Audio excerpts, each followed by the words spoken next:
Surah Al-Baqarah, ayat number 185. Allah subhanahu wa ta'ala is describing that the month of Ramadan, fasting has been made obligatory.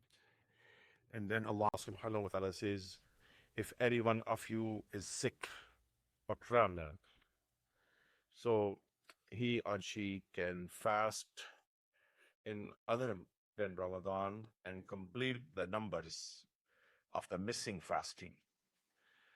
And يريد الله بكم اليسر ولا يريد بكم العسر. Allah subhanahu wa ta'ala want to make it easy for you and does not want to make it hard for you.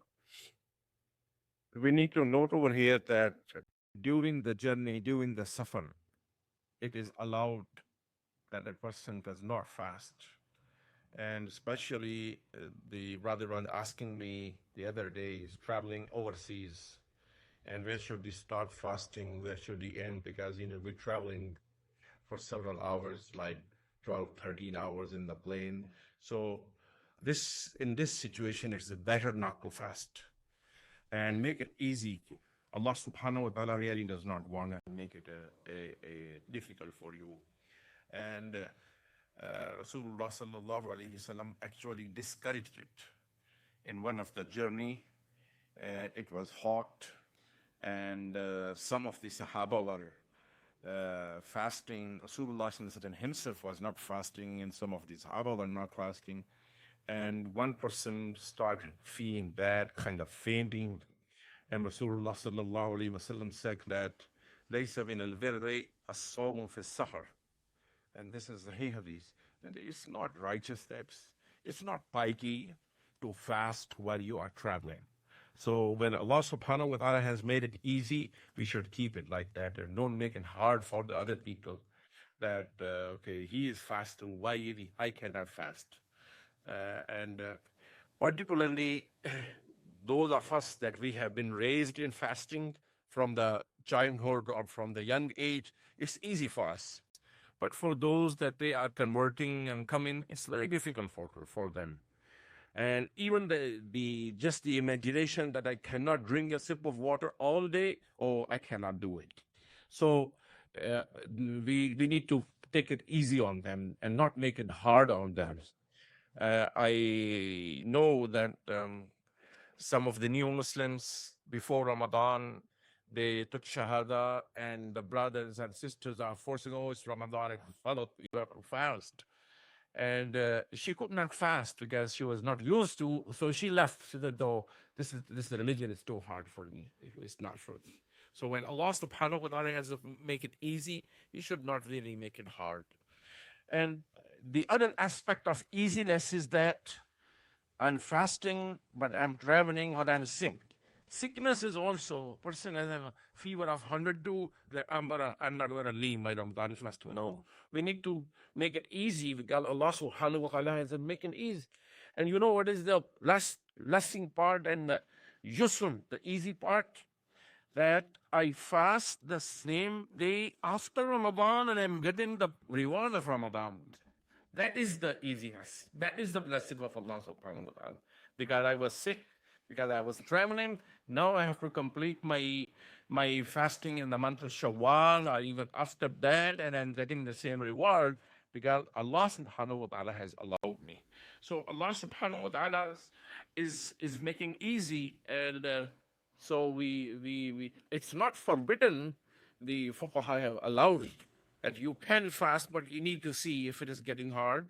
If I'm traveling somewhere where suhoor is hard, or I'm staying somewhere where I have to make a lot of arrangements for my fasting. So whatever the relaxation Allah subhanahu wa ta'ala has given, we should use it. And we should not feel like, I don't want to miss this month of Ramadan. No, I need to go with the Sharia, not what I want.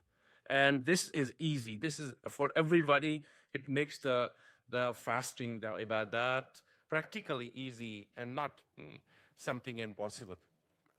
Allah subhanahu wa ta'ala says, when it took me to write you complete the numbers. That's what is important, that you don't miss anything. You keep account. And then we need to, there are details like what is the safar, who is a traveler officially in the Sharia. and for how long that person will be in the state of traveling.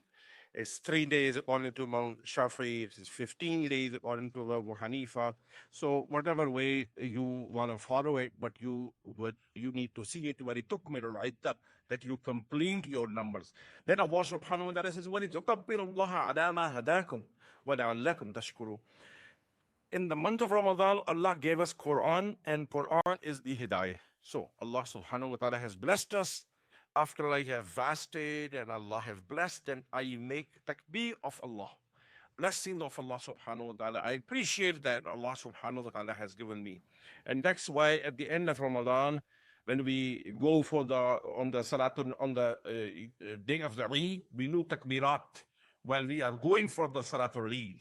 And بَلْتُكَبِّرُ عَلَى مَا هَدَاكُمْ.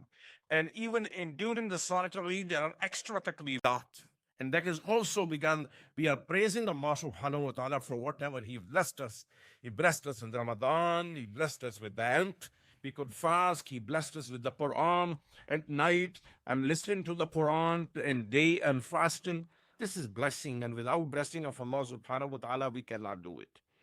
And وَلَعَلَّكُمْ تَشْكُرُونَ. And we have the spirit of thankfulness to Allah subhanahu wa ta'ala. So Allah subhanahu wa ta'ala is not really hard at making life miserable. That's not what the deen of Islam is. But the deen of, yes, there is hardship, but that is the hardship that when a father asked his son that work hard for your exam, and we are, so it looks harder, but actually it is for the good. This kind of hardship is there. It is, but it's not right making somebody's life miserable. So we need to understand it. The other thing, one of the brother mentioned to me yesterday when I was talking about zakat, that wherever we make the money in that area, the zakat should be dispersed, except there's an exception for our blood relatives, for the aqribat, the family members, even if they are living overseas or anywhere, they deserve first of zakat. And then the local people. May Allah subhanahu wa ta'ala help and guide all of us.